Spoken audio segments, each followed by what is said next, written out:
se non queredes nin que saia a voz, pois o que facedes é mandar no chat nada máis, non? Se ninguén dice nada, supoñemos que todas as persoas participantes dades esta autorización, non? Para difundir algunha imaxe. Outra cosa que quería comentar é que despois das intervencións dos poñentes abrirase un pequeno debate con preguntas, pero que podedes, coa participación de cada un dos poñentes, se queredes ir deixando algunha pregunta indicando a quen lle queredes dirixir, podedes poñela no chat, que está aquí na icona inferior dereita. Vedes que pon participantes e ao lado pon chat, vale? Aí podedes deixar as preguntas. Se non nos dá tempo a contestar a todas, pois o que faremos será facer un resumo delas e publicalas na web de FEAE ou ben enviarlas por correo. Nada máis, grazas por acompañarvos e esperamos que a rede nos permita, non nos faga moitas trasnadas. Comeza a intervención Juanjo Félez, presidente de FEAE, que vai a presentar a mesa.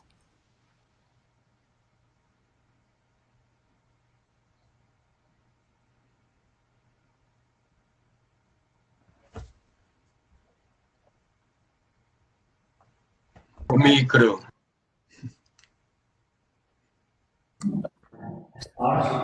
Vale, boa tarde. En primeiro lugar, dar a benvida a todos, aos asistentes, o agradecemento por estar aquí esta tarde, a todos os asistentes, especialmente aos ponentes das diferentes asociacións. Esta é unha actividade que tiñamos programada para o final do curso anterior, do curso que rematou, pensando inocentemente que a pandemia remataría en 3-4 meses, porque a queríamos facer presencial, a queríamos facer ademais con unha cena, porque o formato nos parecía máis adecuado, en plan tertulia, unha forma de falar, de comentar entre todos o tema que era o tema das asociacións. Evidentemente non se pudo facer en xuño, queríamos facela en setembro tamén presencialmente, pero a imposición da situación sanitaria que temos nos fai imposible isto. Non vai ser exactamente o mesmo porque o facelo en unha cena ou tomando un café, pois sempre a tertulia, a conversación é máis directa, máis fácil, e aquí pois o formato máis rígido porque teredes que falar 15 minutos cada un e os demais escoitar e ao final se podemos facer un pequeno debate. Por que queríamos falar do tema das asociacións de profesorado? Porque nos parece un asunto de suma importancia. Queremos resaltar o traballo que están facendo as diferentes asociacións de profesorado, darlas a coñecer para os que non o coñecen e escoitar a súa voz nun momento educativo, sanitario, social bastante complicado. Os que xa peinamos canas e iniciamos a docencia nos anos 70-80, pois lembramos realmente con moito cariño a existencia de asociacións, de actividades como as escolas de verán, que recordades, as escolas de estío na zona de Levante, Cataluña, o movimento de cooperativo de Escola Popular, etcétera, etcétera. Que os que iniciábamos entón o ensino nos resultaba realmente algo moi proveitoso e de moita axuda. Estas asociacións se foron transformando, apareceron outras, morreron outras, pero por ir agora a algo moi recente, pois creo que para moitos les sirveu de moita axuda que agora na pandemia de repente apareceran cousas como, por exemplo, as aulas galegas, que fixeron un traballo absolutamente maravilloso dunha forma moi rápida, voluntarista, participando moitísimos profesores. Por exemplo, a Revista Galega de Educación de Nova Escala Galega tamén fixo un monográfico sobre a situación educativa durante a pandemia, as propostas. A revista Convive, se a coñecedes a nivel estatal, tamén fixo un monográfico sobre o tema.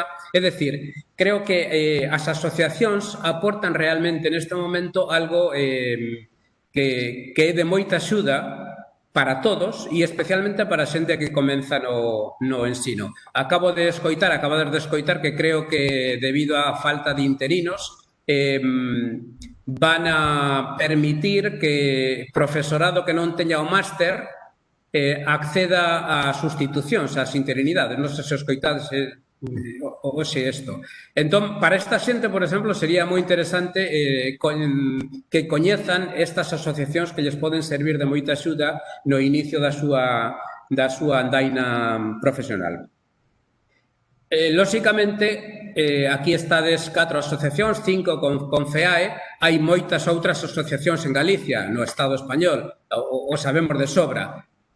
Non podemos invitar a todas, fixemos, digamos, unha selección simplemente pensando en que houbera diversidade, es decir, por unha parte, pues, por exemplo, Agapema ou Enciga, unha parte máis metodolóxica, en fin, máis centrada nunha materia específica, Nova Escola Galega como algo moito máis xeral, máis de tipo pedagóxico, máis en plan globalizado, digamos, o tema de educación, e a Federación de Asociación de Equipos Directivos como algo moi concreto, moi específico, que ademais levaron moita carga de traballo nestes momentos.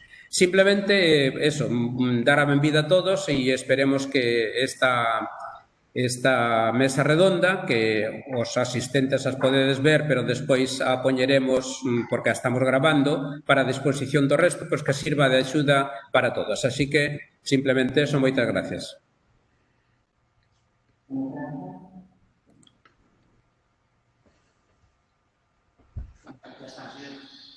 Gracias, Juanjo. Claramente, en este momento estamos casi 20 persoas aquí, pero o interesante é que, en diferido, estas aportacións podan chegar a xente nova tamén, non? Como dicía Juanjo, que podan chegar e saber o que é unha asociación. Julio, de Agapema e con toda a experiencia que tedes, non? Que contaríamos de Agapema? Que ventaxes ten para un docente de matemáticas asociarse? E neste momento, ademais, no que nas matemáticas deixaron clara o seu papel esencial, non? Na xestión da pandemia. Seguro que desde Agapema, aparte de contarnos que é o que facedes e que vantaxes ten asociarse, nos podedes contar tamén algunhas aportacións que podedes facer. Bueno, eu son socia de Agapema, teño que dicir. Sí, lo sei. Gracias. Bueno, eu antes de nada quería dar as grazas por esta invitación. A verdade é que estou encantado de poder compartir esta mesa cos compañeiros, non? Unha mesa que ten un título polo que eu felicito os organizadores, porque penso que vivimos nun tempo que a palabra que mellor o define é incerteza. Aínda que todo o mundo se empeña en ofrecer seguridades que son completamente imposibles de conseguir. Entón, eu creo que un dos erros de como se está enfocando esta situación é precisamente o non ter presente esa palabra, o que é a incerteza, non a falta de pedagogía. Pero, bueno, eu quería falar de Agapema, o que me preguntaxe, Susana, as ventaxas que teñen os asociados. Eu realmente non veño aquí a falar do bo que é asociarse a Agapema. Eu creo que cando un se asocia a Agapema, cando eu me asociei a Agapema, por exemplo, creo que é unha asociación, como outras asociacións de profesores, nas que hai máis ventaxas para a sociedade que para cada asociado polo feito de ser asociado. Non? É dicir, nós o que buscamos, o principal objetivo de Agapema é mellorar en todos os aspectos posibles a calidade do ensino das matemáticas, en todos os niveis. Non? Entón, iso é moito máis importante e eu penso que máis valioso que o feito de ter unha revista ou ter un desconto nunha actividade de formación ou algo así, que son ventaxas que teñen os socios e socias da Agapema. En canto a por que Agapema pode ser interesante para un profesor, eu creo que o principal valor de Agapema e de moitas asociacións como ela, unha asociación de profesorado, é que son espazos de diálogo, espazos nos que compartir. Espazos de colaboración, compartir proxectos, compartir recursos, compartir intereses, nos que nos xuntamos, hai diferentes foros e ti podes ter unha idea e atopas xente que pode complementar a túa idea, que está disposta a traballar para levála a cabo contigo. Entón, nese sentido, eu creo que é moi importante o traballo das asociacións. Non falo só de Agapema, sino que falo en xeral, non? As actividades que facemos nós divídense principalmente en 3 liñas. Son as actividades de formación de profesorado. Bueno, entre elas vimos de organizar o ano pasado o maior evento que hai relacionado coa formación do profesorado de matemáticas en España, que son as JAEN, que houve na Coruña. A segunda liña son actividades para o alumnado, diferentes tipos de conferencias, concursos, competicións, actividades con xogos na rúa, é dicir, dirixidas a... E despois actividades de divulgación que van dirixidas máis ao público en xeral. Non tratas un pouco de sacar as matemáticas das aulas e leválas un pouco á sociedade. Entón, eu creo que o feito de estar asociados, de compartir e de atopar xente coa que colabore nestas actividades, fai que sexa posible leválas a cabo. É dicir, son actividades que facelas un só ou facelas un cos 3 compañeiros do centro ou cos seus 2 amigos, nunca tes infraestructura, moitas veces faz o traballo, non optimizas os recursos, non? Entón, eu creo que para a sociedade en xeral e para a educación matemática que existe este tipo de asociacións é unha gran ventaxa. Tamén temos publicacións monográficas e publicacións como unha revista, temos colaboracións con outras asociacións de profesorado de matemáticas de todo o Estado, non?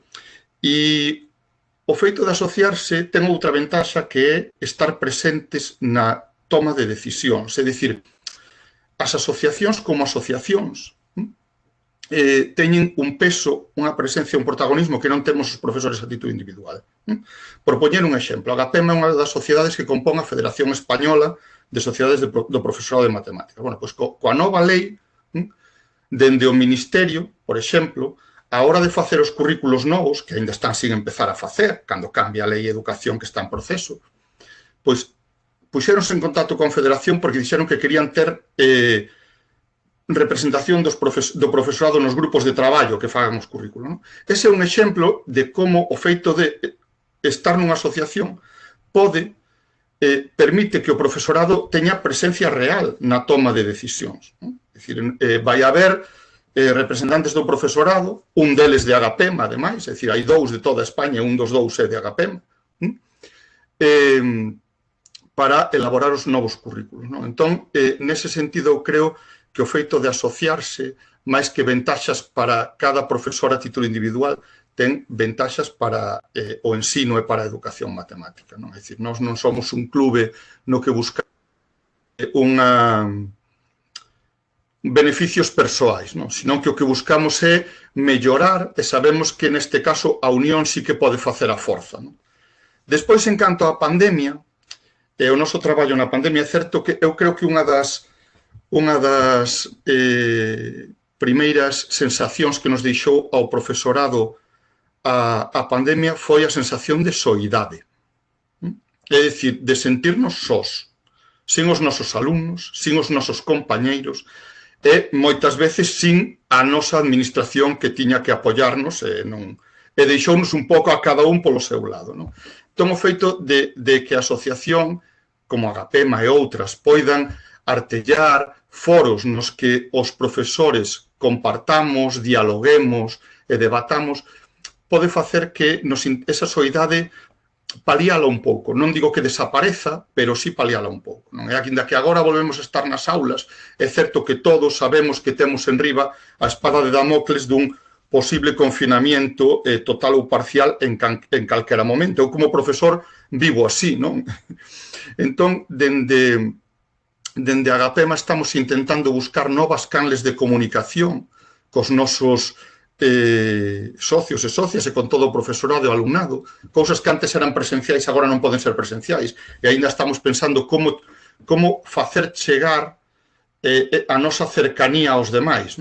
Entón, bueno, pois actividades como esta son actividades nas que un pode entrar en contacto cos compañeiros aínda que non haxa contacto físico e non haxa cea ou café. Tamén é certo que estamos traballando na búsqueda de recursos e na selección de recursos para poñer a disposición do profesorado, é dicir, hai un grupo creado a nivel nacional para buscar recursos. Todos sabemos que na rede hai millóns de recursos, pero clasificalos e seleccionalos é moi complicado. Entón, están traballando profesores e profesoras de todo o Estado en seleccionar ese tipo de recursos, que clasificalos por bloque de contido por curso para poñer a disposición de todo o profesorado de Galicia e do resto de España. Non? E aí tamén está a Agapema, aí están socios e socias da Agapema, aí hai profesores e profesoras de Galicia que están colaborando con outros de outras zonas nese traballo. Entón, de alguna maneira, as asociacións o que buscamos é un pouco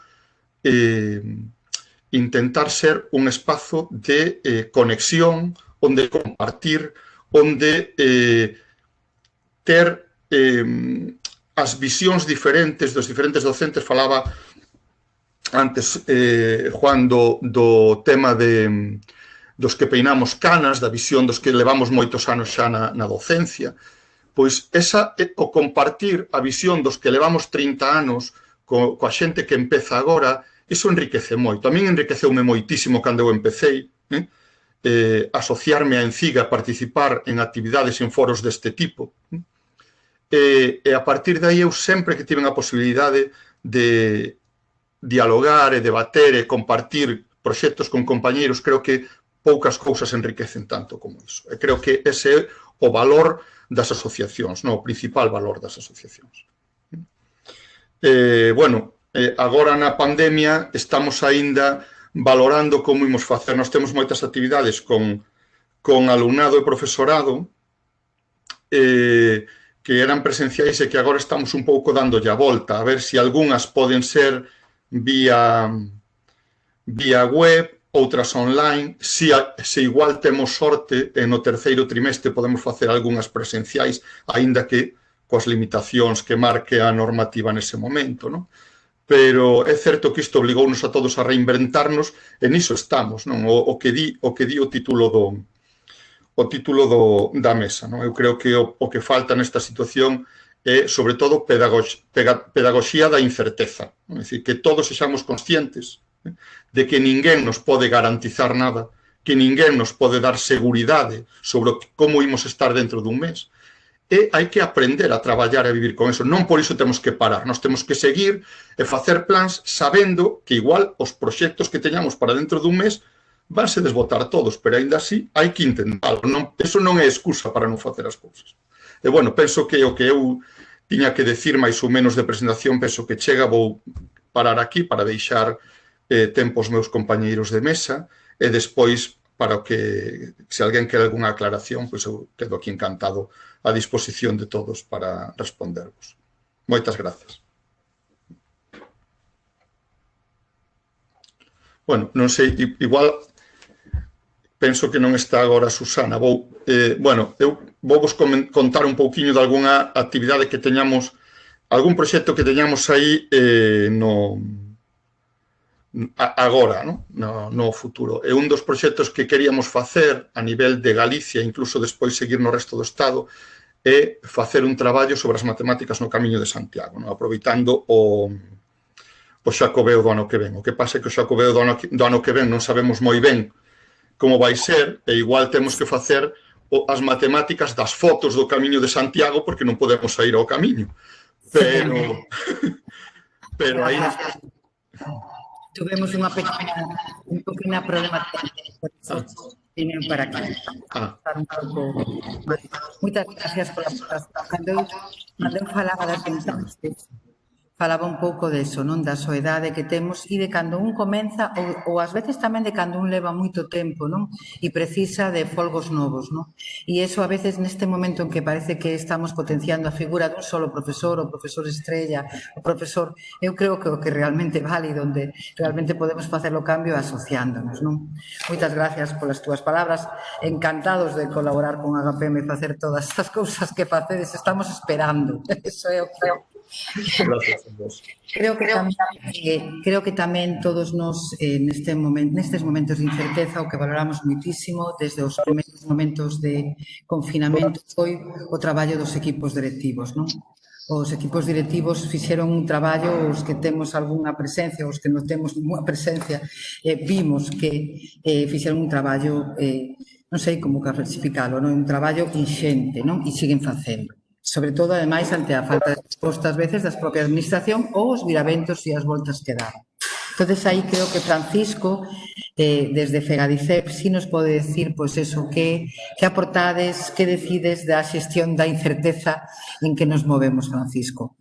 Dote palabra a ti, contanos un poquinho como é a asociación e isto, pois, aportar de todo o ben que o estades facendo, non? E aproveitar para daros o parabéns a todos os equipos directivos de todas as escolas galegas e do Estado.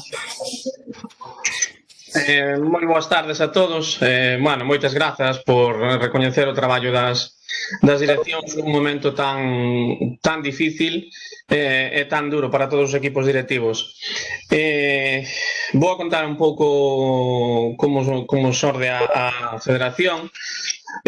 Nace no ano 2009 para agrupar a todas as asociacións de directores e directoras que estaban máis a xeito local.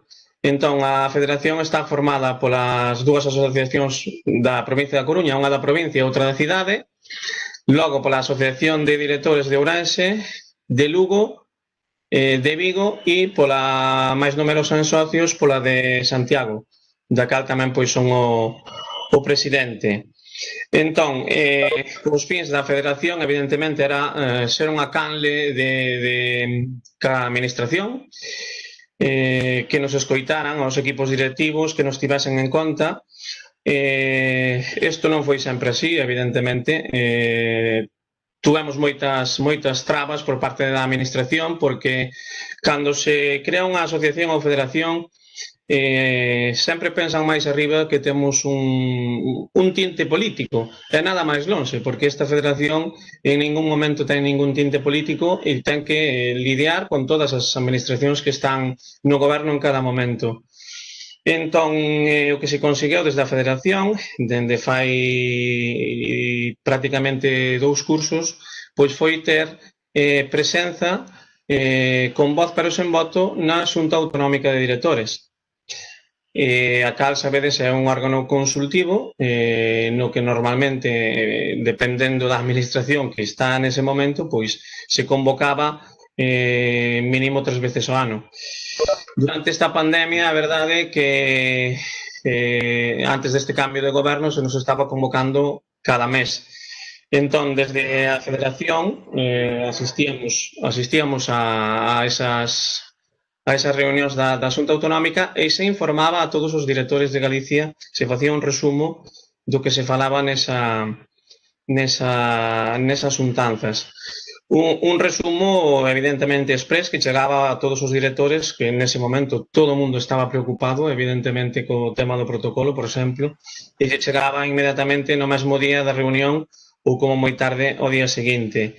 Entón, é unha canle de comunicación moi interesante, unha canle tamén de feedback, é dicir, de preguntas que nos mandan os directores, que incluso nos dan consellos. Entón, a verdade é que ten unha validez moi interesante. Nós intentamos, bueno, tamén pois organizar, agora con isto da pandemia pois está un pouco parado, pero o tema de formación de directores, de resolver todas as dúbidas que poida haber. Bueno, nestes momentos nos pelexamos moito por o tema do protocolo. É verdade que houve moitas críticas desde a federación, porque creíamos que era un protocolo prácticamente inasumible. Fixemos moitas aportacións, algunhas foron escoitadas, outras non. Teño que dicir que unha dos obxectivos da federación é pois ter tamén representación, pois, por exemplo, no Consello Escolar de Galicia, onde está representada toda a comunidade educativa, e, sin embargo, os directores, que son unha parte importantísima desta comunidade, non estamos representados no Consello Escolar de Galicia, ainda que ese é un órgano consultivo, no cal creemos que deberíamos estar. Tampouco estábamos na Xunta Autonómica e conseguimos, entón tentaremos de conseguilo.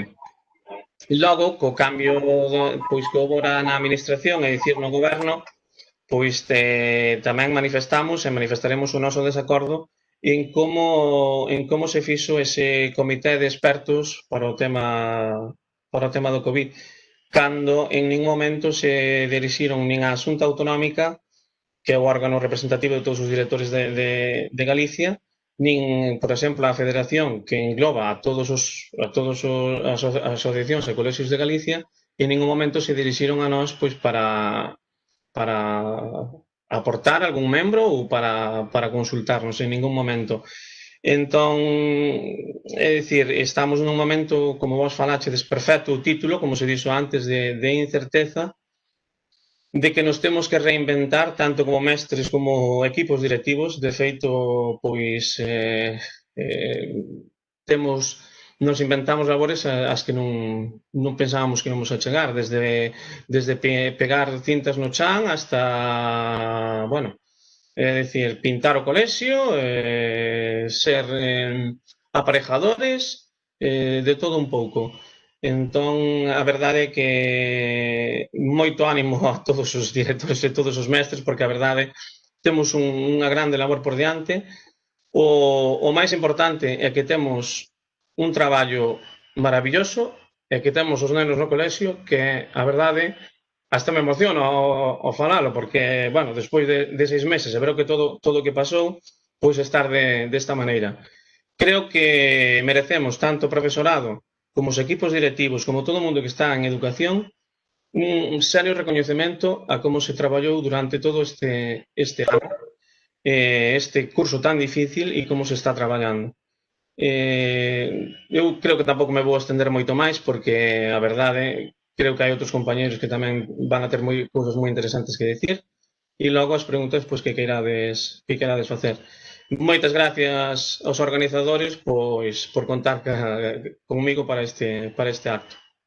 Gracias, Francisco. Desde logo, outra vez, parabéns por todo o labor dos equipos directivos, e tamén creo que é interesante que nos vexamos cara ás federacións, non de as asociacións, porque cada unha está nun campo e realmente todos estamos moi unidos. Isto foi unha primeira proposta de achegamento que esperamos poda continuar. Sí nos gustaría, si vos parece a todos os asistentes que estades aquí, que bañades poñéndose algunha pregunta no chat, tanto dirixida a Xulio, que xa falou, tanto dirixida a Francisco, non? Creo que sería bo para despois non deixar para o final todas as preguntas, non? E así en quente como que queda, se vos parece, un pouco mellor, non? O que podamos contar.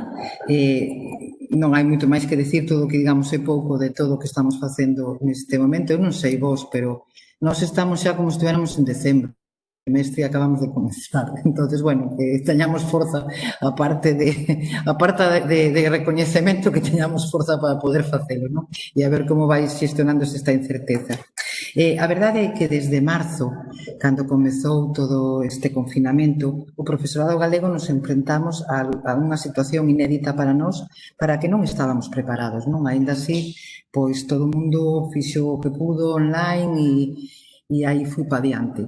Agora xa co curso iniciado, o grande problema é, bueno, que metodoloxía abarcar, que metodoloxías vamos a utilizar. Está ben que a Consellería nos pide programar en 3 escenarios, non? Programar presencial, online e semipresencial. Pero hasta que punto ou hasta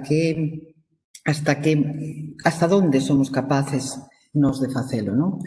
Non só por control tecnolóxico das ferramentas, sino por unha cuestión metodolóxica. E era onde quería preguntarlle a Pepe Ramos, non? Desde Nova Escola Galega, que aportacións podedes dar, que opiñades desto e tamén un pouco presentar o que é Nova Escola Galega, xa de nova ten pouco, non? Pero bueno, eso é. Pois eso, Pepe, deixote falar. Bueno, pasando pola pequena maldada do de Nova, porque efectivamente non é Nova.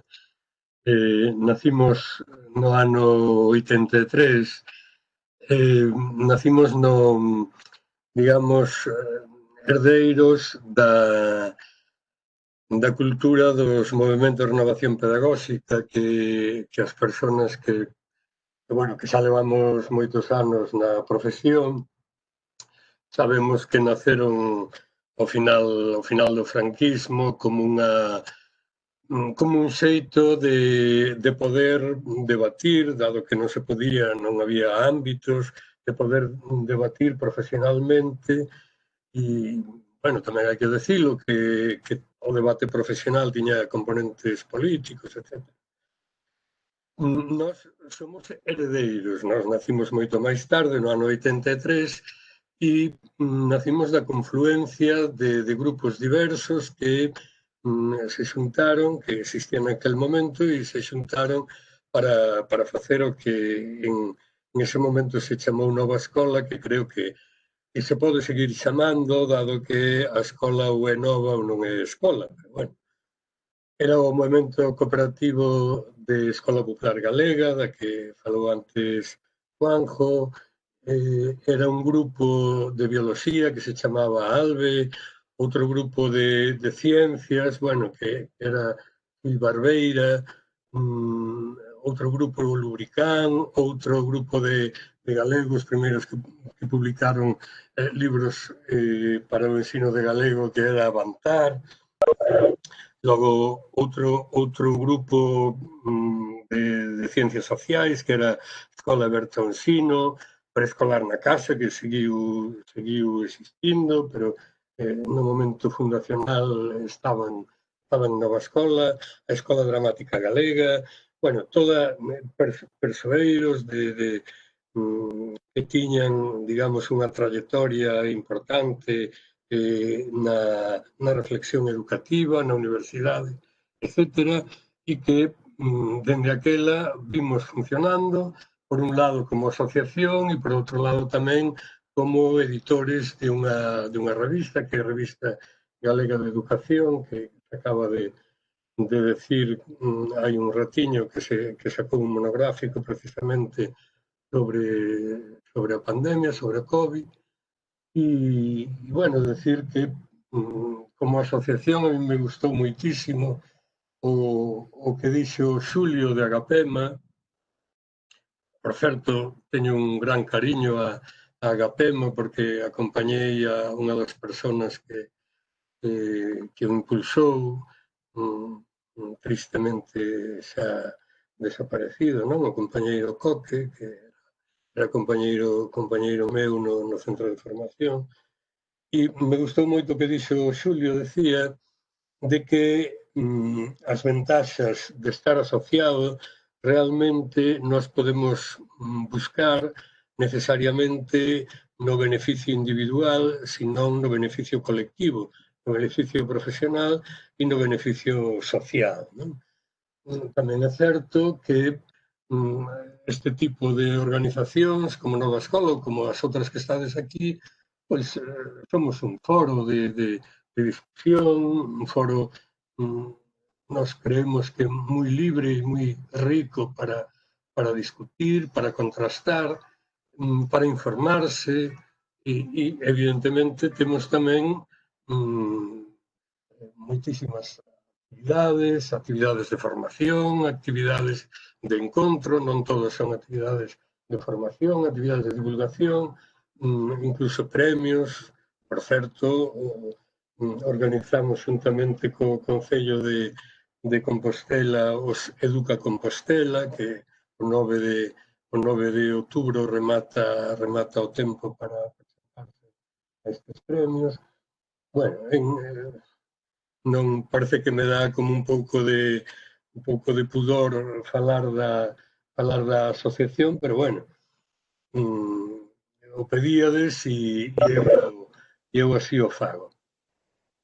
Quería tamén, agora xa falando do COVID e do que se me preguntaba, quería comentar que estivemos moi activos na publicación de cuestións relacionadas co COVID, nunha publicación que ao mellor podo casi a vou a compartir, vou a compartir agora para que vos, seguro que vos sona, para que a vexades, a ver se son capaz de atopala.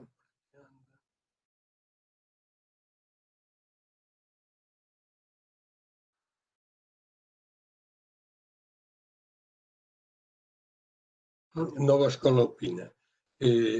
Supoño que a vedes ben na rede, ben en papel. Ahora xa hai tempo que non o publicamos en papel, pero bueno.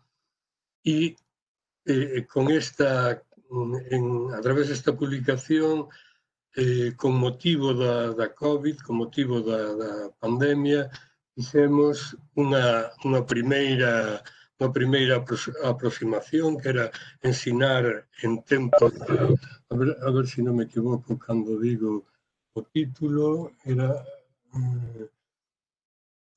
educación en tempos de virus. Esta fixemos en abril. Logo, en xuño, avaliar en tempo de confinamento. Nos parece moi importante o debate sobre a avaliación e por eso fixemos ese Nova Escola Opina.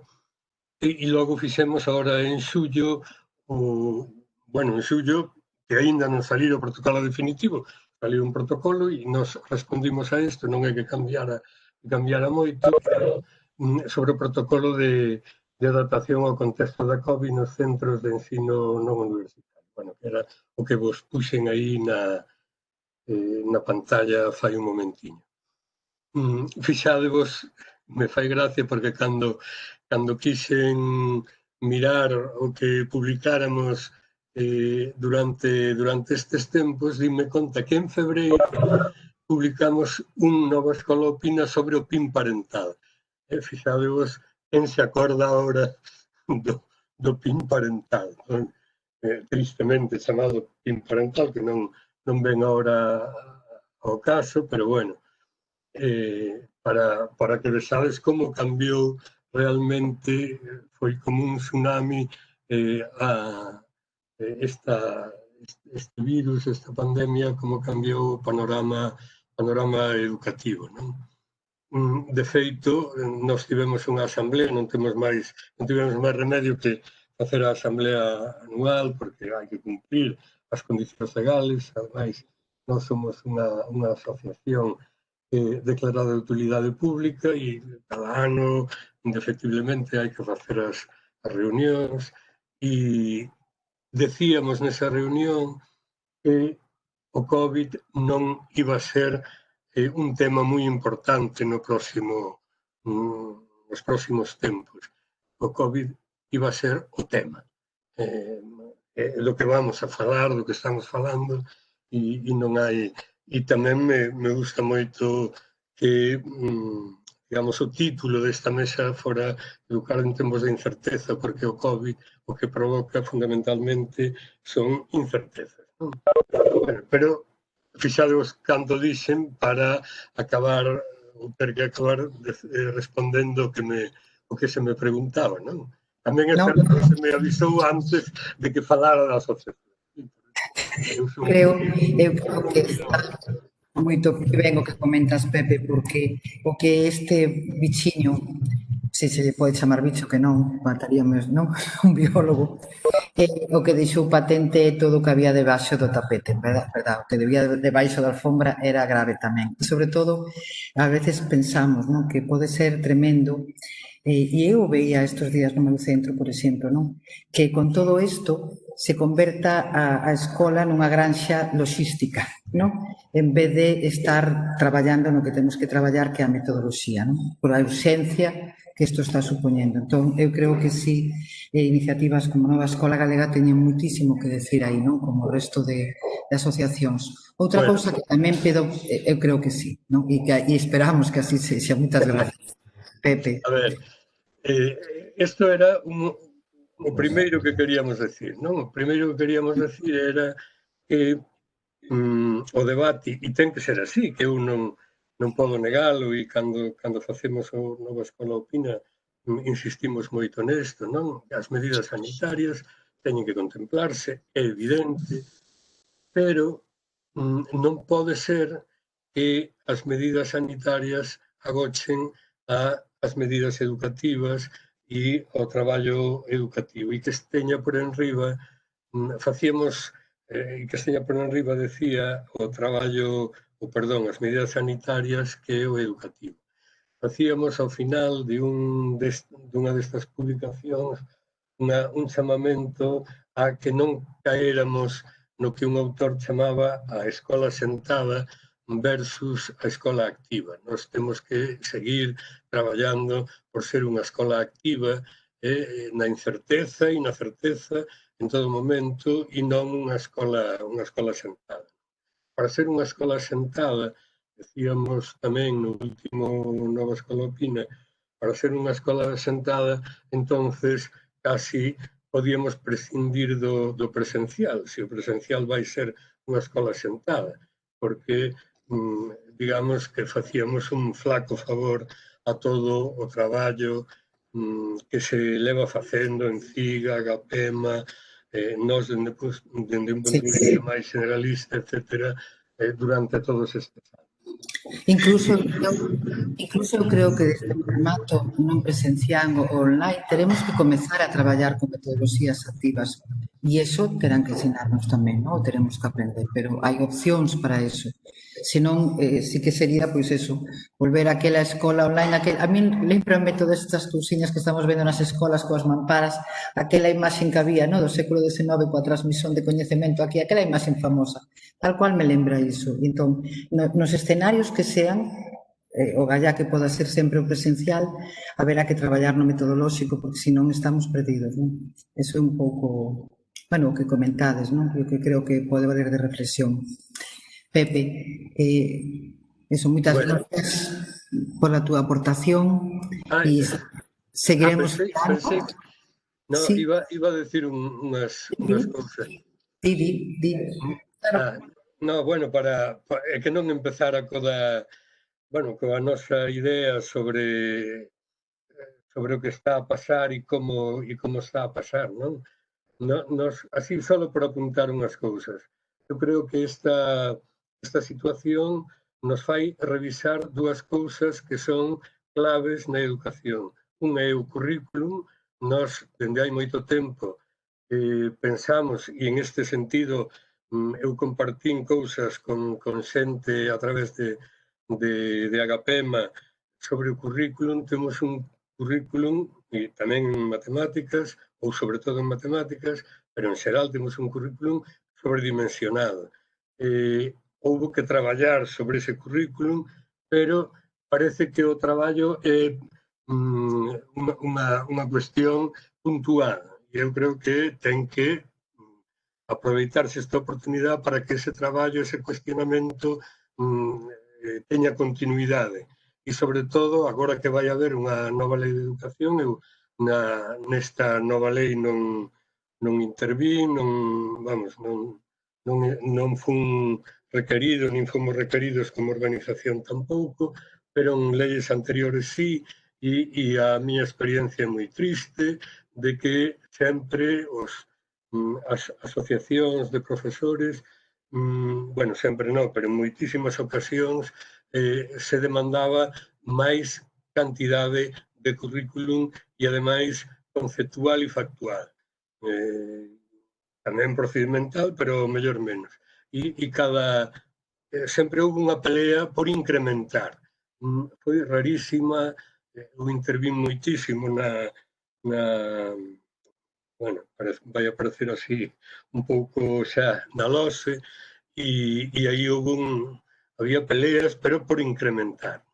Ao mesmo tempo, había voces que todos coñecemos, encargadas de decir que o currículum cada vez era menor, que cada vez se aprendía menos, que cada vez os rapaces salían peor formados, etc. Despois resulta que cada xeración decía que era a mellor formada da historia por enriba da anterior, e claro, esta contradición é ridícula, pero bueno, vai a ser unha oportunidade para pensar sobre o currículum, para pensar sobre a avaliación, ou para repensala, para repensar o emocional, que non ten presencia, non ten suficiente presencia na educación, e creemos que debe de tela, e agora se notou moito que todo o mundo reclama o presencial, porque o presencial ten unha carga emocional que non se lle pode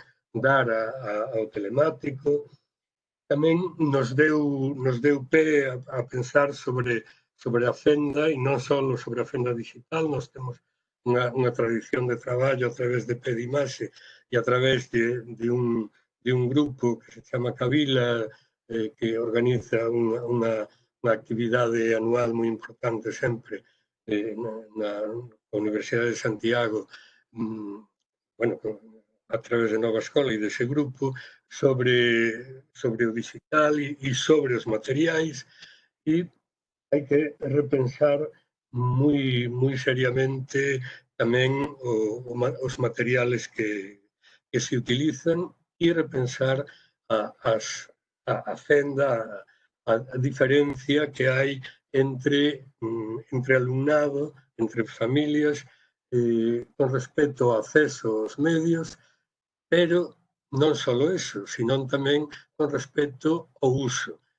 Ora, nos dimos conta no confinamento que non só era un problema, que tamén o era, o ter os medios, a conexión e os aparellos, sino tamén o saber usalos, e, bueno, había familias que non sabían, non podían controlar, os rapaces contaban unhas cousas e as familias o tiñan que creer, porque non eran capaces digamos, de controlar o mismo que controlaban os seus fillos.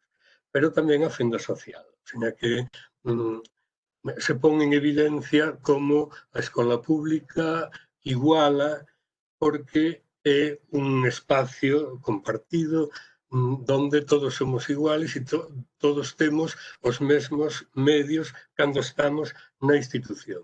Cando salimos da institución, cando se sale da institución, esa fenda se agranda e se fai a veces insuperable para os rapaces. De aí esta reflexión que se está facendo sobre a necesidade de incrementar o público, de axudar sobre todo ao público. E tamén en Galicia, bueno, e non só en Galicia, pero, bueno, que falamos de Galicia, a importancia e o poñer en riba da mesa o valor da escola rural. Se está empezando agora a decir, pero ao mellor non se di con suficiente forza, porque hai unha potencialidade que non se aproveitou, neste caso non se aproveitou, e pola contra, aínda estuveron suprimíndose moi poucas, pero estuveronse suprimindo escolas simplemente porque o primeiro ano que non cumprían a ratio mínima xa se suprimía. Todas estas son así un pouco deslavazadas ideas que fomos barallando durante este... Agora sí. Aquí.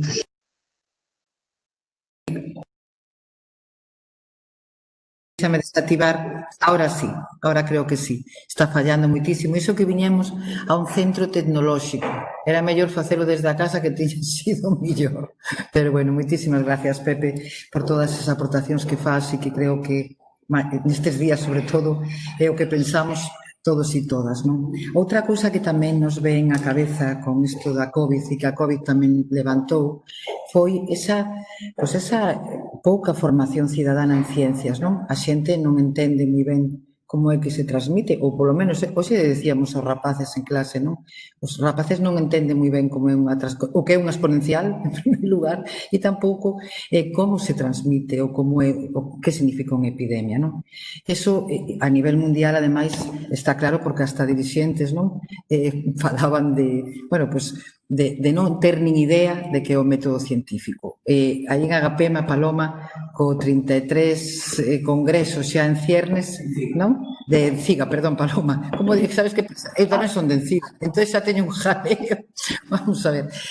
Tedes agora o 33, non? Como sempre, novembro, o 33 congreso, que será virtual, me imagino, E, bueno, pois un pouco que nos comentaras pois como vedes que é Enciga e un pouco como vedes desde a formación científica que parece tan necesaria neste momento, non, na cidadanía, para poder entender pois todo este movimento antivacinas, todas as manifestacións que houbo, todo iso, non? E como vedes tamén desde a formación do profesorado, ti que estás na universidade e en didáctica das ciencias, como vedes pois isto, como vamos a atender a estes novos escenarios, a esta nova realidade que ogallá que dure moi pouco, pero que pode haber outros COVID, non? Ou pode, isto desde logo mudou para sempre. Entonces, que poderíades aportar desde a vosa asociación desde Enciga?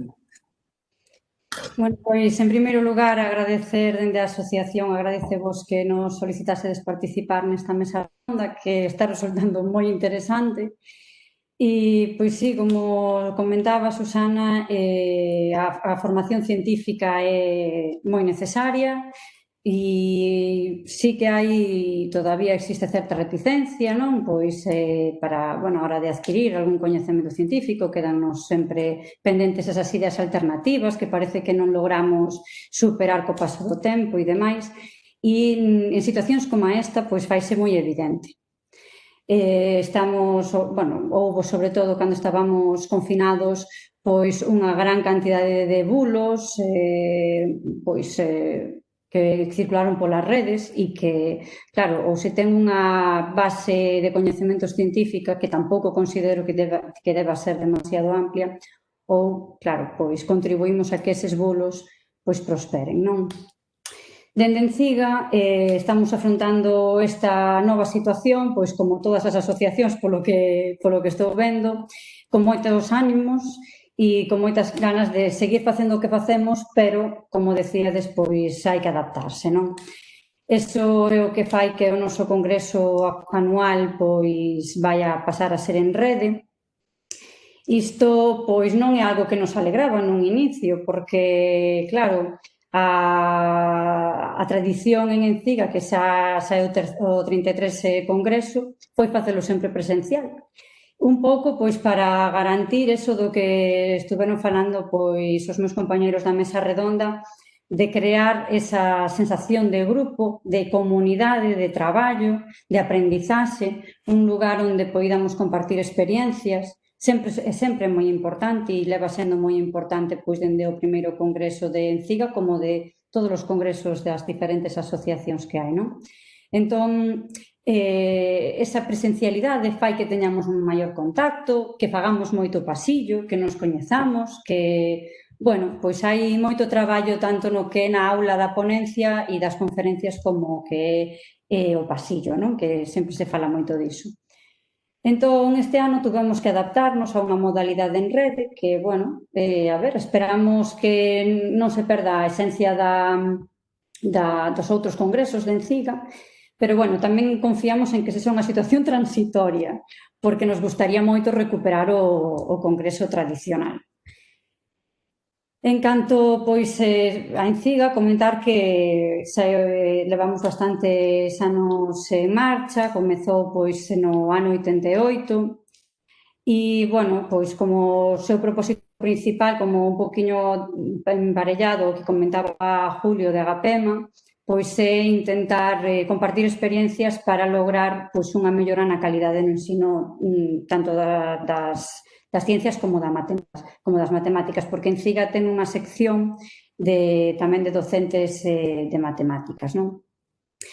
E para lograr iso, as súas actividades fundamentais son ese congreso anual, pois no que intentamos mesturar, por un lado, ponencias que sirvan pois para compartir traballos de investigación a nivel educativo, compartir propostas educativas que consideramos que resultaron ben na aula e tamén combinar iso pois con conferencias que nos permitan pois adquirir coñecementos sobre os novos avances ou as novas achegas científicas, non? Por iso, pois, bueno, normalmente contamos con varios conferenciantes e tuvemos pois a sorte de poder contar, por exemplo, con Ángel Carracedo, con Olaya Costas, Martina Martiñón, entre outros que, bueno, axudan un pouquiño pois a ese balance de, por un lado, que facemos nas aulas e, por outro lado, que innovacións hai a nivel do ámbito puramente científico, non? Outros aspectos que, bueno, outra actividade que facemos na asociación é o Boletín das Ciencias, a revista, pois igual que comentaron outros compañeiros, non? Pois que teñen tamén unha revista, en CIGA tamén, vai polo seu número 90, e, bueno, pois nos aínda non fomos tan adiantadas, estamos deseñando un novo boletín pois extraordinario para traballar as cuestións sobre a COVID, non? Pensamos que é moi importante porque, bueno, pois como comentades, esta situación vai a ter moita repercusión nos futuros meses. É posible que nos volvamos a topar dentro de X anos pois con unha situación semellante. E entón todo o que poidamos aprender, pois obviamente, e poidamos compartir, pois será algo que gañemos para un futuro, non? Entón, pois nesa creación desa comunidade o que estamos intentando é, sobre todo, captar a xente nova. En CICA ten os seus socios de sempre e consideramos que é unha gran vantaxe contar con persoas que teñen unha gran trayectoria no que é o ensino das ciencias e da matemática ou no ensino en xeral. Agora cada vez temos máis socios e socias que veñen dos ensinos de infantil e de primaria, que tamén é interesante porque as ciencias inician dende o inicio da escola, vamos. Non podemos esperar a secundaria para traballalas, nin a cursos finais da educación primaria, non? Entón, sí que gustaríanos, pois, bueno, seguir recollendo, pois, xente que queira formar parte da nosa asociación para crear, bueno, para aumentar esa familia que somos, non? E poder, pois, bueno, compartir experiencias, non? Porque tanto xente que leva moitos anos como xente nova, pois temos diferentes puntos de vista que veñen moi ben para enriquecer o que é o ensino das ciencias e mellorar a calidade do ensino destas disciplinas, non? En canto a outros aspectos relacionados coa pandemia, pois vemos que estamos recollendo algunhas das impresións de socios e socias que nos, bueno, pois que alertan un pouquiño da situación educativa a que nos enfrentamos, non? Sabemos que para traballar, pois, no noso caso as ciencias, pero todas as disciplinas, pois fai falta, como decíades antes, pois unhas situacións que non sexan únicamente ter o alumnado sentado, escoitando, non? A típica situación que intentamos pois romper con un montón de propostas innovadoras e demais, e que para conseguilo, pois no ámbito das ciencias precisamos espazos que son bastante singulares, como son, por exemplo, os laboratorios, que, claro, son lugares onde os postos de traballo son poucos e o mellor non podemos levar a un gran número de alumnos e alumnas, non? Entón, ese traballo experimental que é fundamental para que o alumnado poida comprender precisamente como se construe a ciencia, a necesidade dese traballo científico, pois requiriría de grupos bastante pequenos, que non poideran, bueno, non grupos tan numerosos, non? Que nos permitisen, pois, facer máis desdobres para poder, agora está o tema de que non se poden compartir os materiais no laboratorio e, bueno, noutros espazos das escolas, pois, está o mesmo, non? E entón, bueno, pois é unha situación a que nos estamos enfrontando para intentar resolvela da mellor forma posible, pero, francamente, a pandemia neso, claro, nos está poñendo as cousiñas un pouquiño máis difíciles como a todos e todas, non? O único, entre comillas, por decir algo positivo que ten este tipo de situacións é que, por un lado, amosan, pois eu penso, que amosan a capacidade dos docentes de adaptarnos a todas as temáticas que saen. En Galiza tuvemos hai anos a situación do desastre natural do Prestige e aí, pois, todos os docentes nos involucramos para propoñer actividades dende as diferentes disciplinas e con isto está pasando igual, non? Non obstante, dende as ciencias, pois esta pandemia favorece unha cuestión e é que se poña en valor a nivel de toda a sociedade pois o traballo das diferentes disciplinas científicas, non? Ese traballo que moitas veces parece que queda relegado pois a un laboratorio, a un grupiño de xente, pero que realmente o traballo é esencial pois para agora mesmo poder sair desta situación tan, bueno, tan complicada, non? Entón, sí que é bo pois, aproveitar este momento para que o alumnado valore as ciencias e se sinta pois, bueno, motivado a aprender que traballo fai esa xente que agora mesmo está buscando unha vacina ou un fármaco que axude a que a nosa calidade de vida sexa mellor, non? Ou como serán eses modelos matemáticos que nos están axudando a predecir como vai evolucionar a pandemia ou, bueno, pois ese tipo de cuestións son moi importantes. E, como comentabas ao principio e a raíz da pregunta inicial que me facías, loitar contra as pseudociencias, non? Contra ese grupo de negacionistas, non? Que din que esta enfermidade pois non é tal, ou os antivacinas, que claro, agora pois sempre pois foi unha cuestión bastante controvertida, sigue a ser controvertida, e entón aí como docentes de ciencias penso que temos un papel importante. Entón, incrementar ou manter esa comunidade de traballo para ver o que se fai dende as diferentes aulas, dende os diferentes niveis educativos. Podemos adaptar o que fan en secundaria, primaria e infantil, podemos adaptar sin problemas, e entón, pois, xogar con iso a nivel de grupo sempre moito máis constructivo que, como decíamos meus compañeiros, traballar en soidade, non?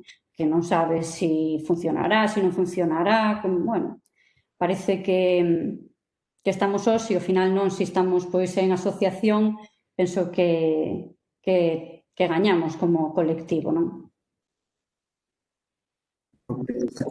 Si, eu penso tamén que é moi importante o que dis, non? Porque outra das cousas das asociacións é que ás veces o traballo que facemos na aula queda relegado á aula, mentras que en Enciga, en Agapema, Nova Escola, en todas as asociacións ás que pertenecemos, podemos mostrar e compartir cos demais, non? E iso é importantísimo. Agora, é verdade o que estás dicindo dos laboratorios, non? Actividade experimental, tanto en primaria como non pode haber manipulación, pois ata non podes ter, eu tiña na miña aula unha terceira, non podemos ter nada deso, non podemos ter nada porque non pode haber contacto entre eles. Non sei, vamos ter que reinventarnos e dedicar un congreso quizás entre todas as asociacións a que facer ou como solventar eso nunha enseñanza semipresencial ou online.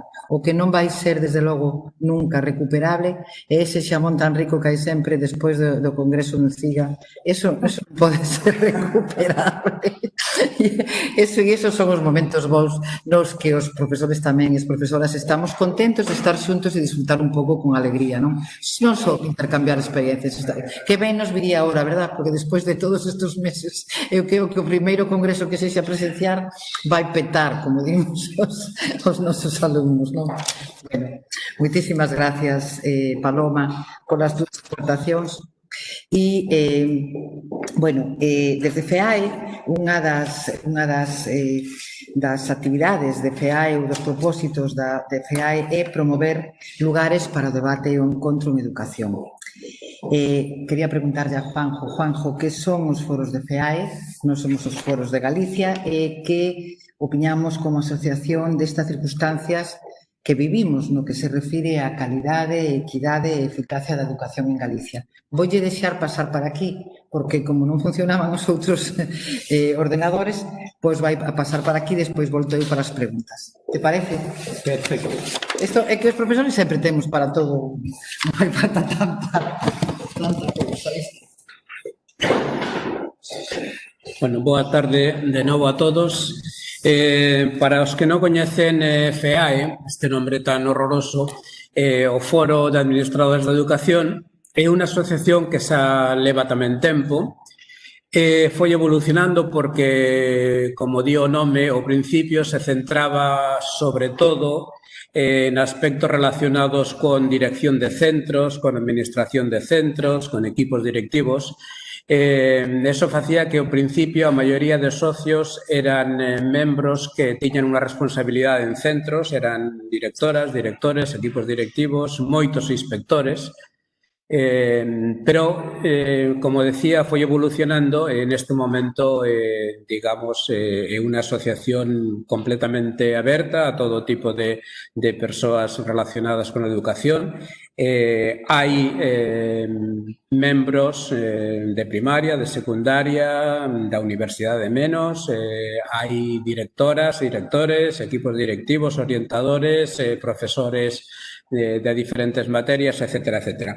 Ter unha estructura federal quere decir que cada autonomía, digamos, ten cada comunidade autónoma en España ten o seu foro que traballa con unha programación particular de cada autonomía, pero o interesante, como varios de vos falaron, hai un intercambio, hai unhas xornadas nacionais que facemos todos os anos en cada ano nun sitio diferente. É unha oportunidade maravillosa para intercambiar experiencias, para reflexionar, para ver que se está facendo noutros sitios.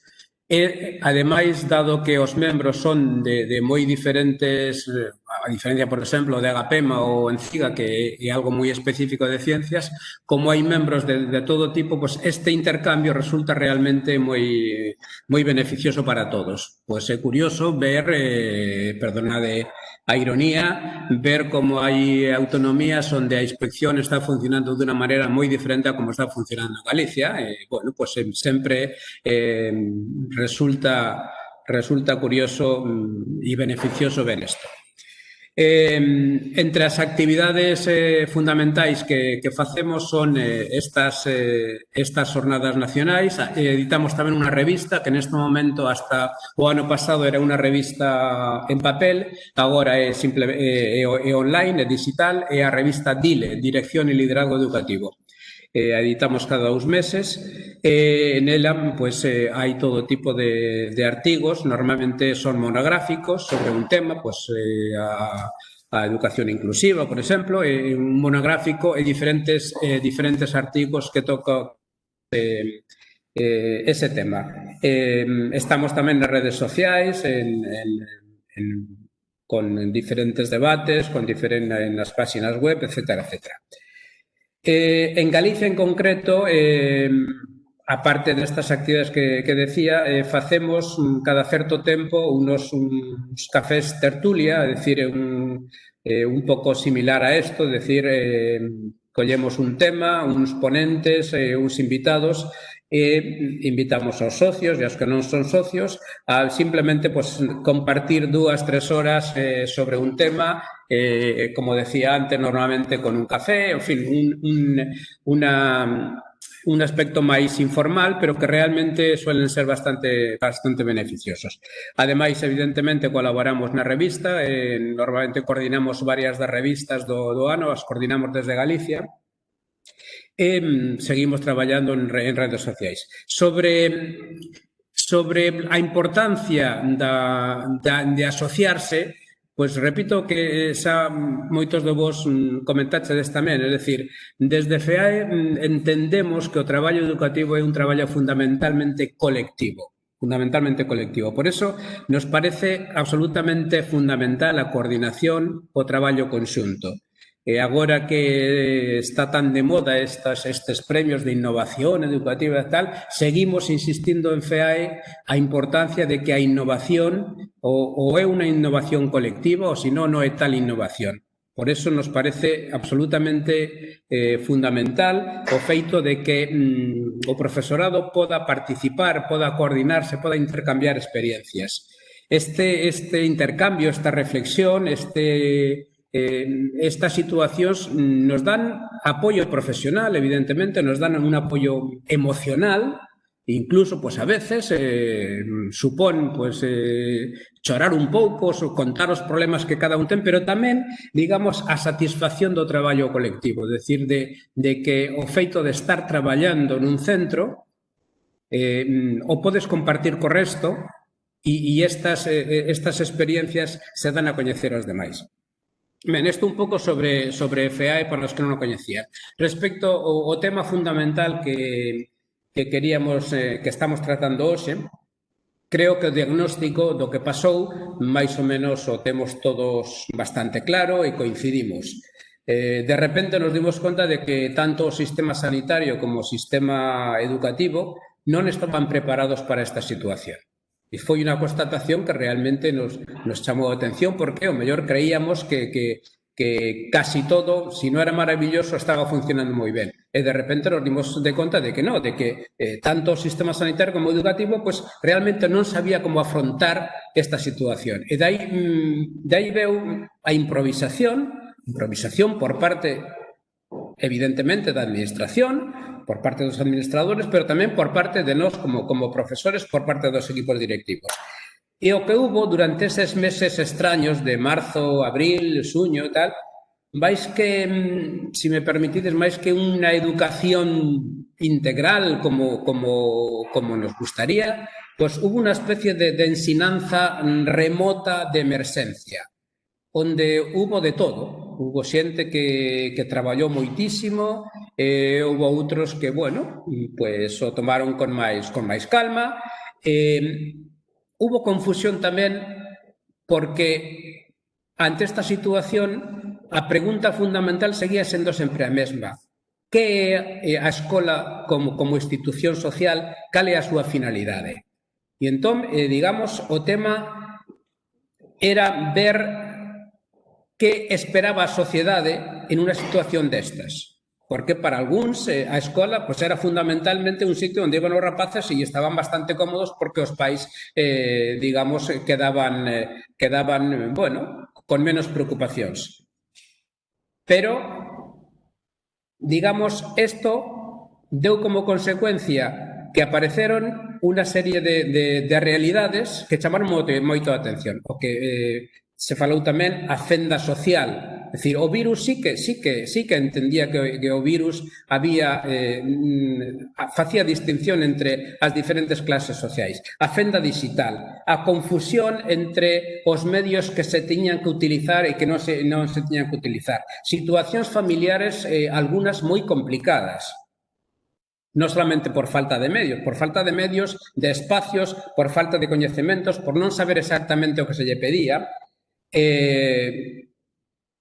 Citar tamén, por suposto, o problema engadido dos alumnos con necesidades especiais, que evidentemente, si para o resto, para todos era un problema, para os alumnos con necesidades especiais o problema, digamos, aumentaba. O problema en xuño, final de maio, xuño, apareceu o tema que tamén se comentou da avaliación, é dicir, que se facía, como se avaliaba? E de novo, no fondo, o debate era, pero exactamente avaliar que é avaliar. É unha avaliación, digamos, para seleccionar, era unha avaliación sumativa, era unha avaliación formativa, etcétera, etcétera. O sea, de repente, todo isto fixo unha especie de que todo o profesorado, a sociedade en xeral, tivera unha situación de incerteza e de non saber por onde tirar.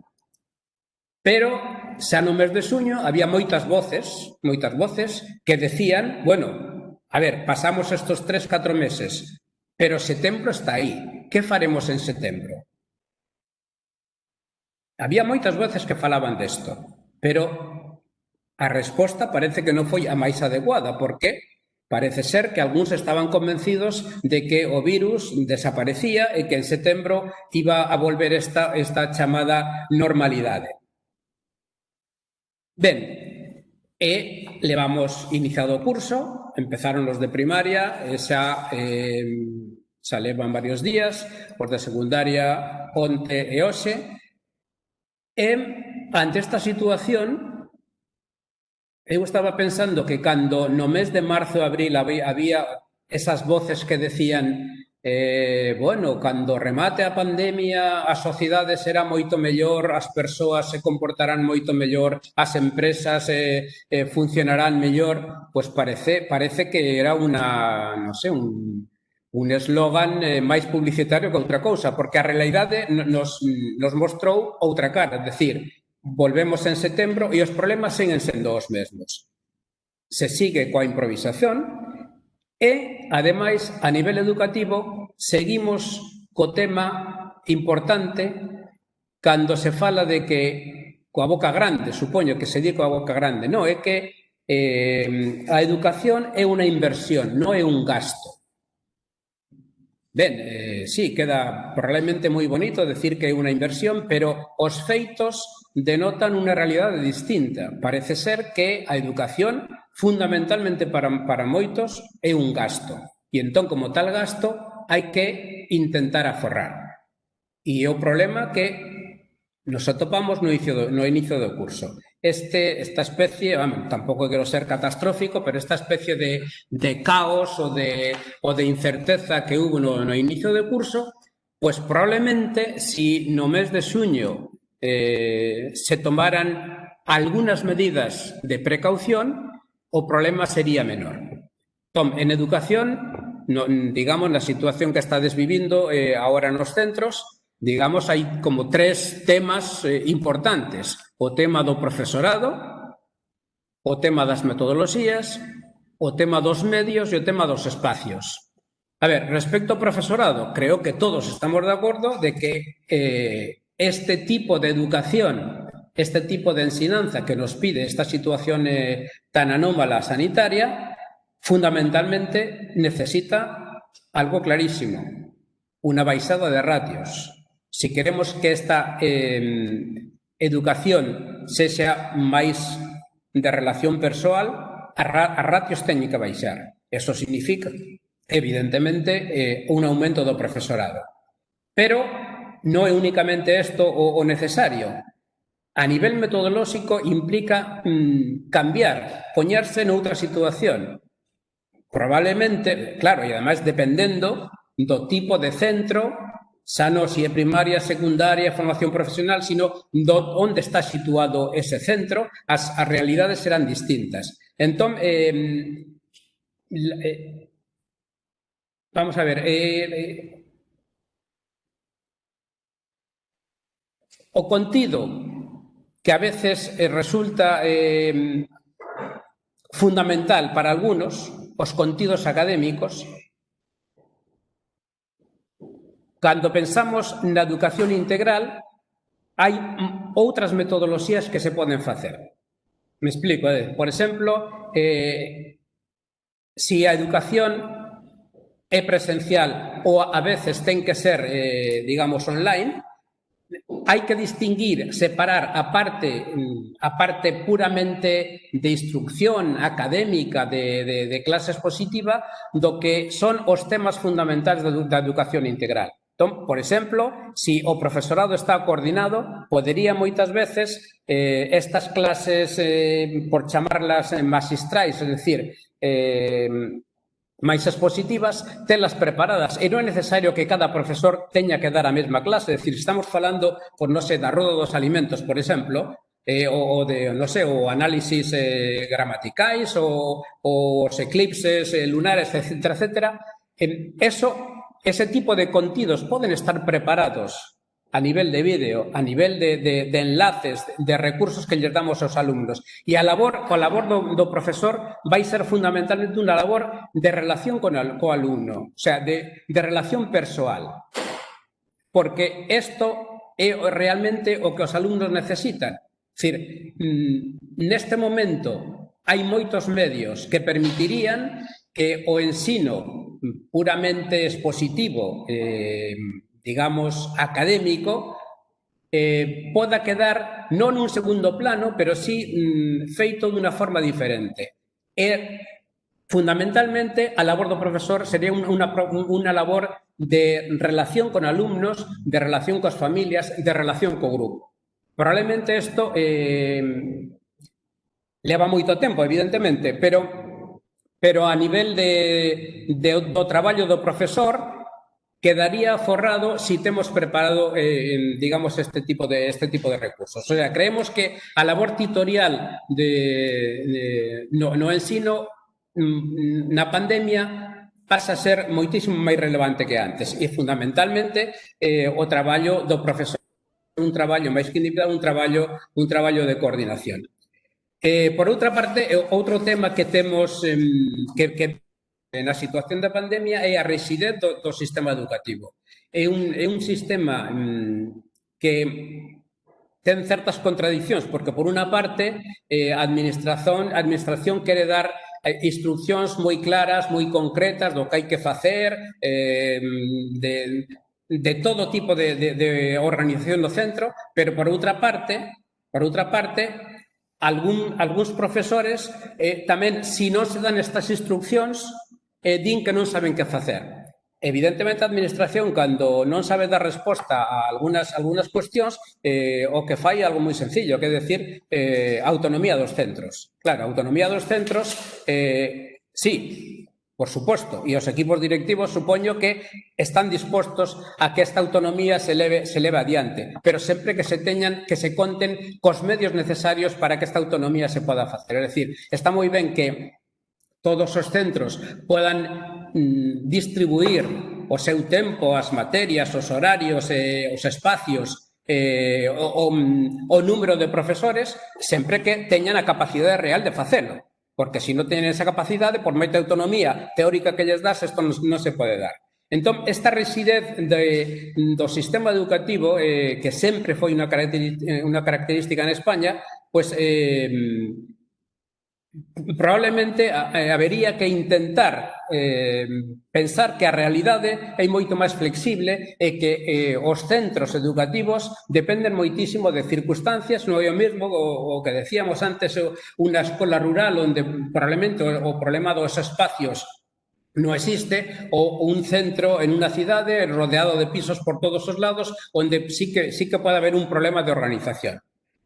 Decía profesorado, metodoloxía e os espacios.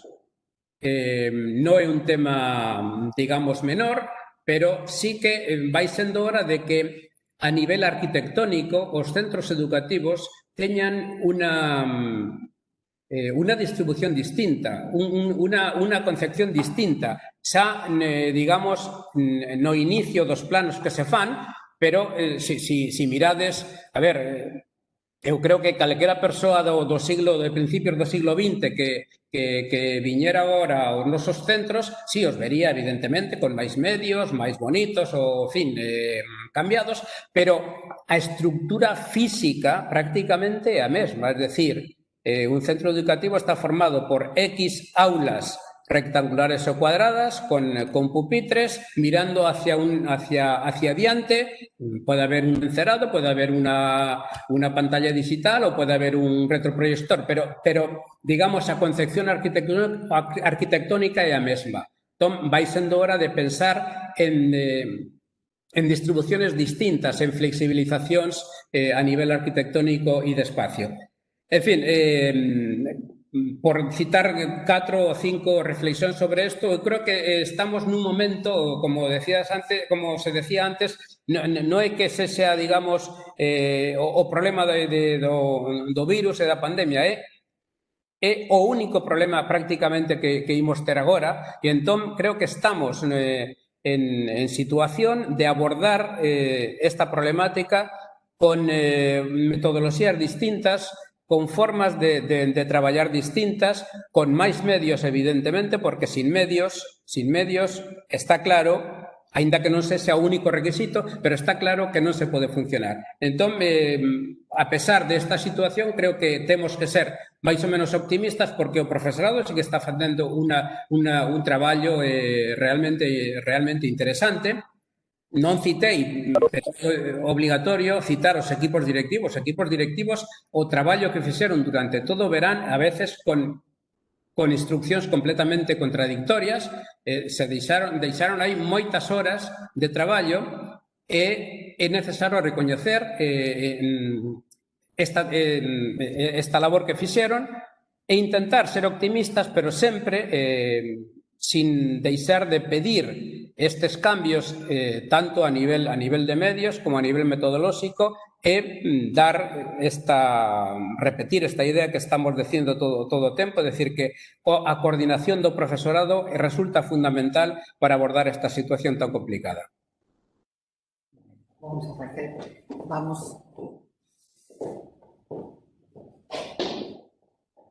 Agora volvemos como antiguamente, volvemos a pantalla como antiguamente. Está claro, Juanjo, moitísimas gracias polas túas palabras. Falamos entón, acabamos o turno de as quendas de participación e creo que se falou un pouquiño de todo, non? Do valor das asociacións como cambio social en educación, de metodoloxías, de currículums, de flexibilidade, de compartir e tamén desa incerteza ou desa mensaxe de incerteza como oportunidade, non? Que creemos que pode ser o máis interesante e que esperamos que este tipo de reunións podan ter ou ser facerse máis a menudo, non? É verdade que sabedes sempre que todo este tipo de cousas que se fan online despois sempre teñen moito máis retorno en diferido que no momento en que se gravan. Polo tanto, esperamos que isto chegue a moitos sitios e que outras asociacións se animen a dar a súa opinión.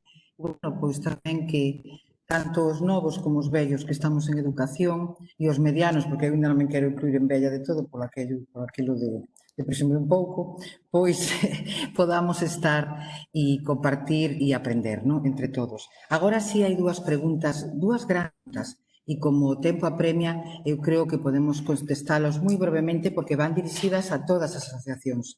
Begoña Codesal fai a seguinte pregunta. Unha nova normalidade exixe unha nova, diferente formación do profesorado. Estamos preparados para ofrecela? Que tipos de iniciativa propoñedes desde as vosas asociacións para o profesorado? Que metodoloxías e estrategias recomendades? Moitas gracias a todas e todos e moi interesante a conversa. Se vos parece, vamos a abrir por orden como estábamos, verdad? Se vos parece, ou como que irades participar, decídenlo e activamos o micro. Pois eso, estamos preparados para ofrecer nesta nova normalidade unha nova formación? Vamos alá. Vou Pepe Cione. Pepe, vamos a ir. Pepe Ramos. Bueno, home, a pregunta é unha pregunta excesivamente amplia e complexa, non?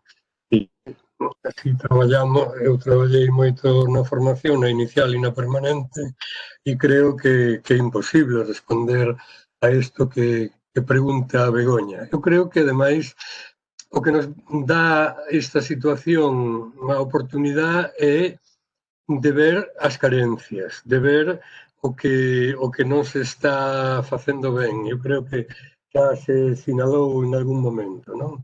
Por exemplo, non hai formación sobre o emocional, só a única e non toda a formación que hai é didáctica das materias e bueno, habría moito que decir. E logo, outra cuestión que tamén se pon en evidencia, e ademais me parece que Begoña é unha persona que traballa moito coas TIC, é que o traballo coas TIC non significa simplemente utilizar pantallas, non? Pantalla de ordenador ou pantalla de móvil ou pantalla do que seña, non? Senón que significa cambiar, digamos, cambiar o tipo de actividade que se fai.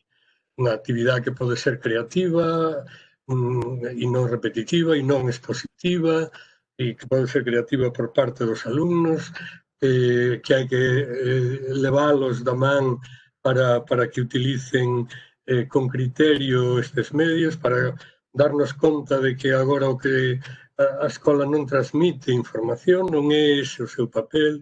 O papel da escola é poñer as ferramentas ou dar as ferramentas aos ciudadanos para que sexan capaces de procesar, de seleccionar, de traballar coa información, porque se algo hai e se algún problema hai na nosa sociedade, o mellor é a sobreinformación e non é unha cuestión menor, non?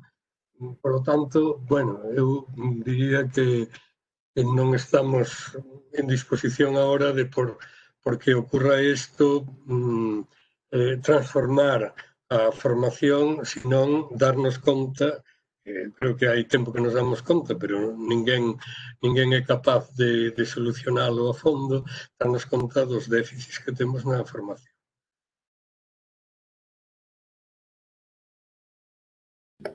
Moitas gracias, Pepe. As outras asociacións, queredes comentar algo sobre este tema da formación? Julio, é verdade, que estás contando además, vamos.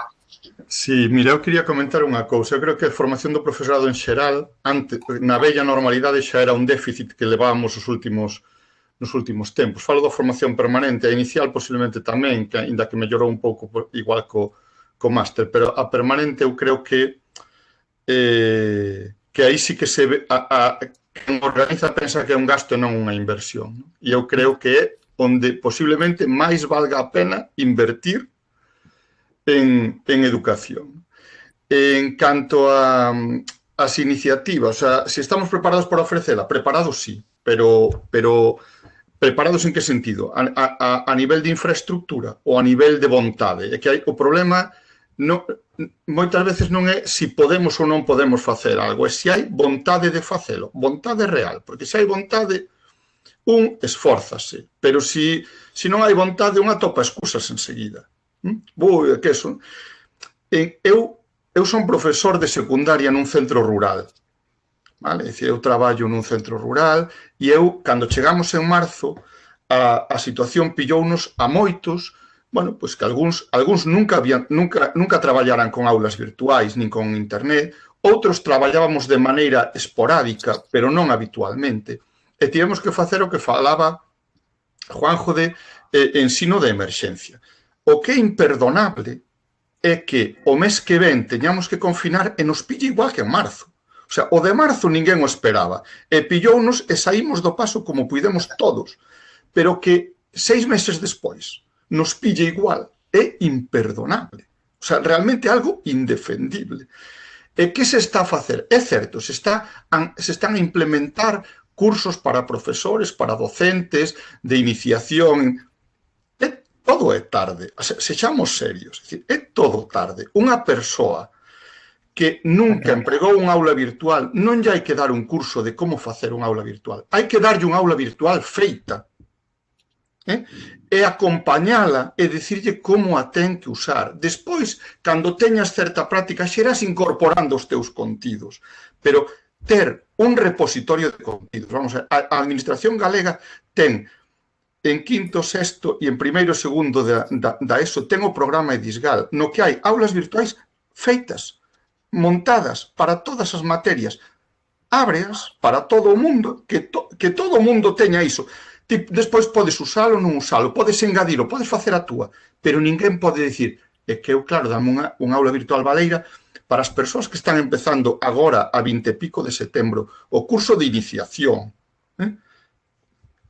non lle podes pedir que esa xente dentro dun mes teña creada e montada e organizada unha aula virtual, porque non ten a competencia para facelo. Non se trátase de acompañar o profesorado e darlle, hai moitísimos recursos en internet, bueno, pois dediquémonos un equipo a clasificar e dar os recursos organizados. É dicir, eu son profesor, nunca usei isto, non sei como se fai. Pois mira, nesta carpeta tes os recursos organizados por bloques de contido, por nivel educativo.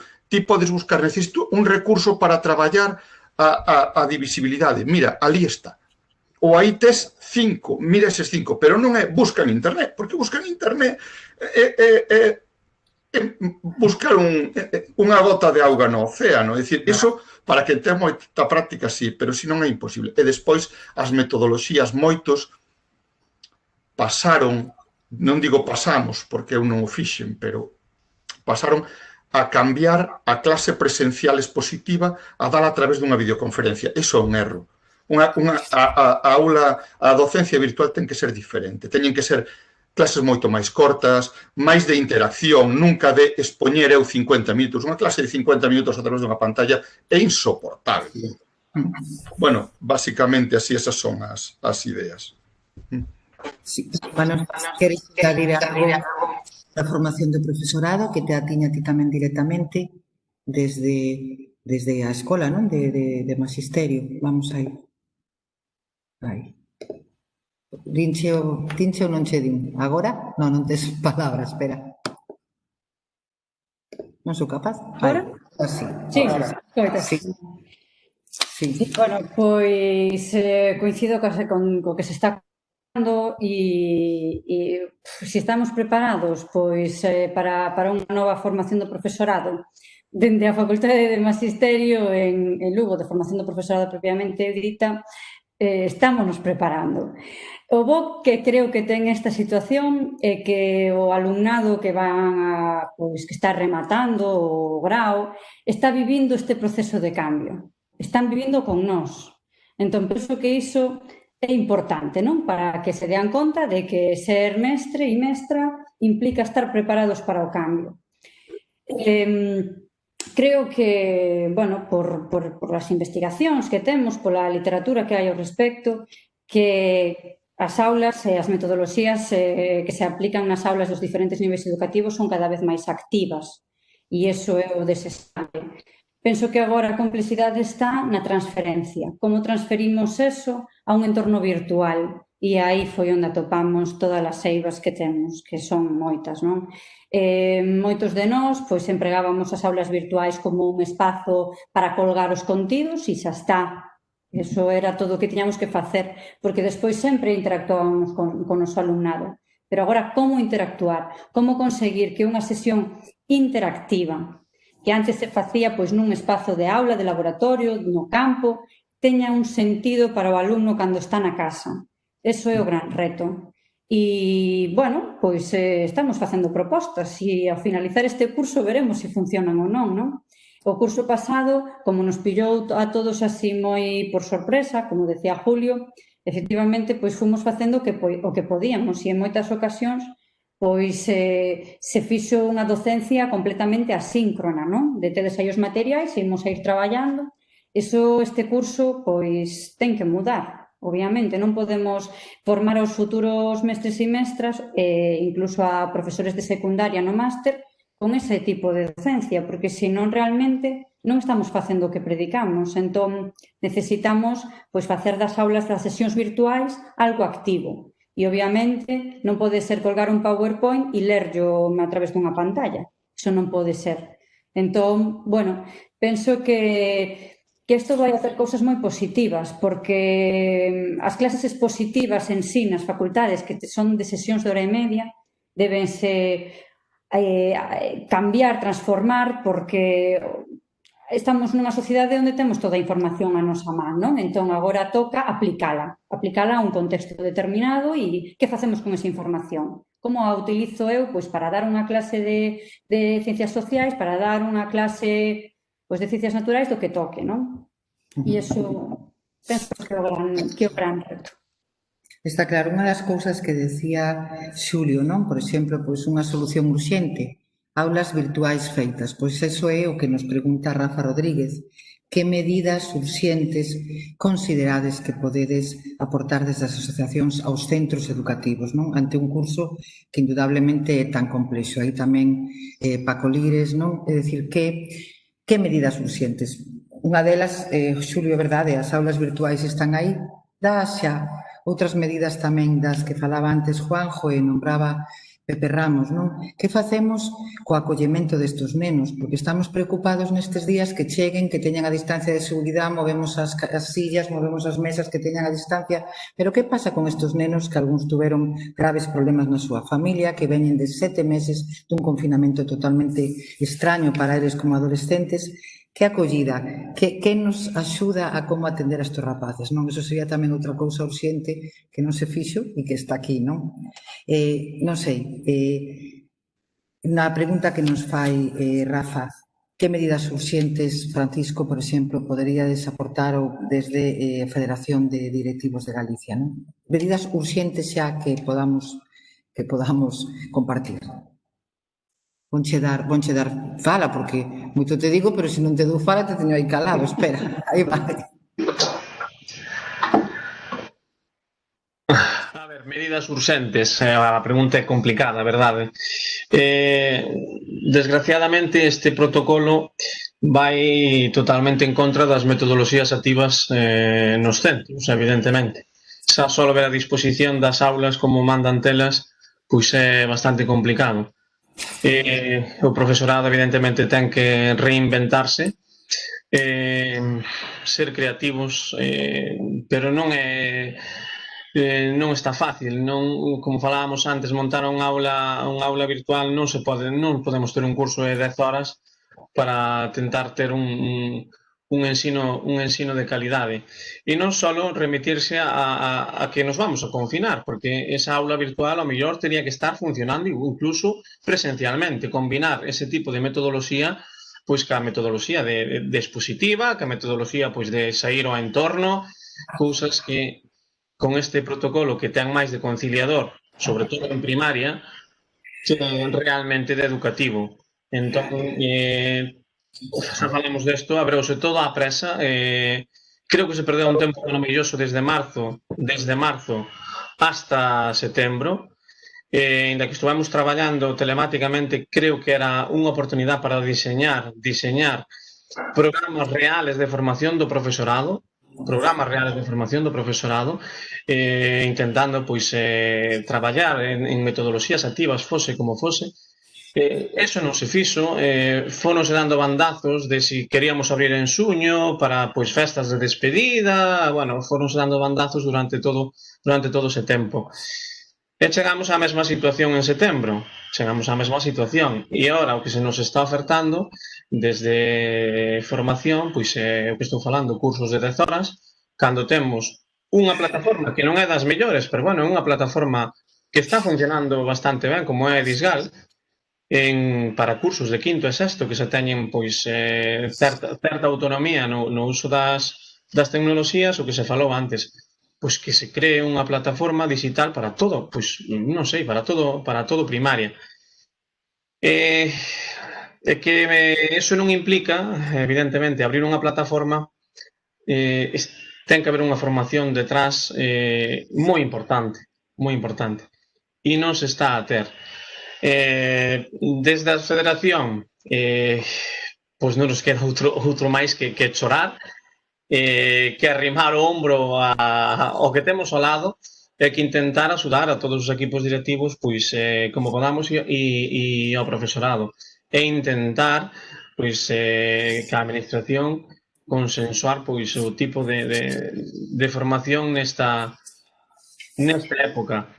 Outra cousa que se está deixando de lado, que se falou tamén aquí, é a formación emocional dos cativos, sobre todo nenos tan pequenos, é dicir, estamos falando, bueno, da federación que de directivos de ensino público de primaria, estamos falando que temos nenos de 3 a 12 anos nos centros, nenos que estuveron 6 meses, vivindo unha situación que ainda hoxe pois non a entenden moi ben.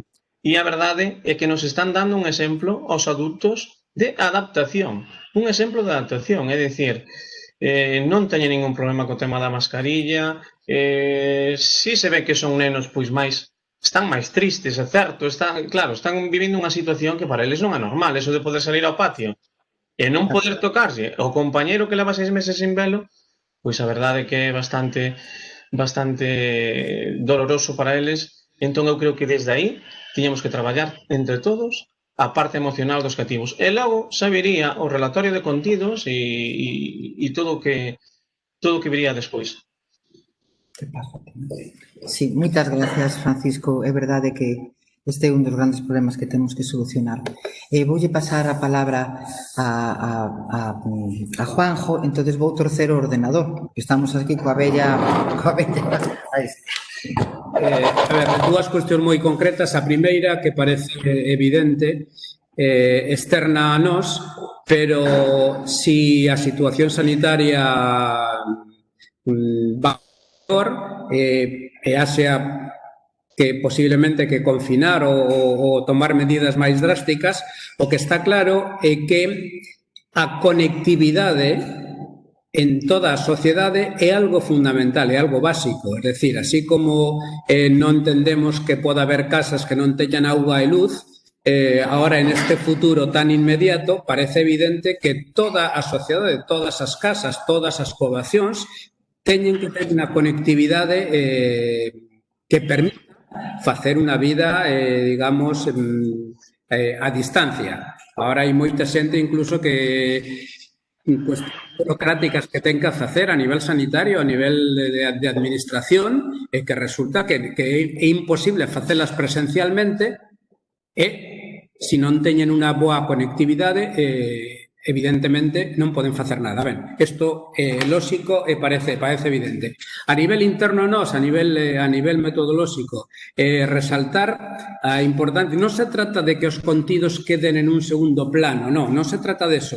Pero sí, o que comentachedes varios de vos, é dicir, resaltar a importancia da labor fundamentalmente titorial do profesor como titor, como guía do alumno. Porque os contidos poden vir de moitas formas diferentes, hai moitísimos medios para acceder aos contidos. Esta relación persoal do profesor, do titor co alumno é fundamental. É dicir, a educación fundamentalmente profesor-alumno, alumno co seu grupo, o centro coas familias. É dicir, estas relacións hai que fomentalas e hai que insistir. E aí onde, digamos, intentaremos que todo isto que se comenta da educación emocional, a educación persoal, pois poda ter resposta por parte de nós.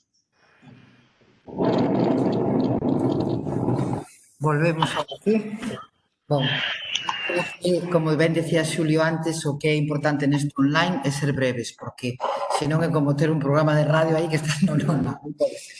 Entón, eu creo que, bueno, finalizamos esta mesa redonda, as que esperamos que se sucedan moitas máis, que podamos promover desde FEA e desde outras asociacións e, bueno, pues para un pouco falar do que sabemos falar, que é falar de educación e colaborar tamén entre nós para, de algún xeito, ver esas oportunidades que tamén decimos que estabas vendo e ese baixar un pouquiño ese polvo que había sempre debaixo do tapete, non? Vamos ver se podemos facer alguna cousa con eso.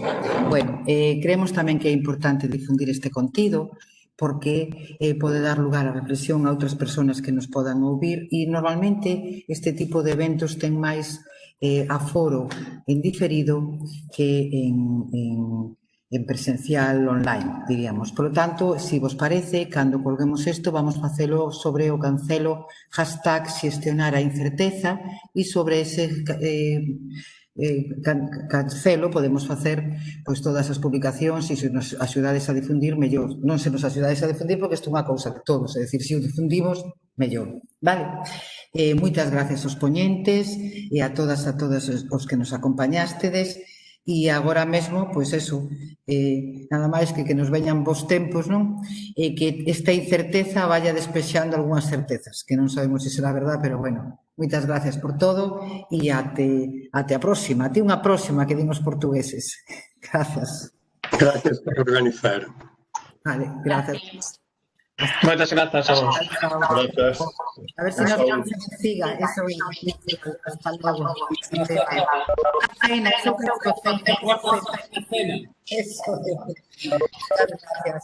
gracias a todos. Gracias, Francisco, gracias.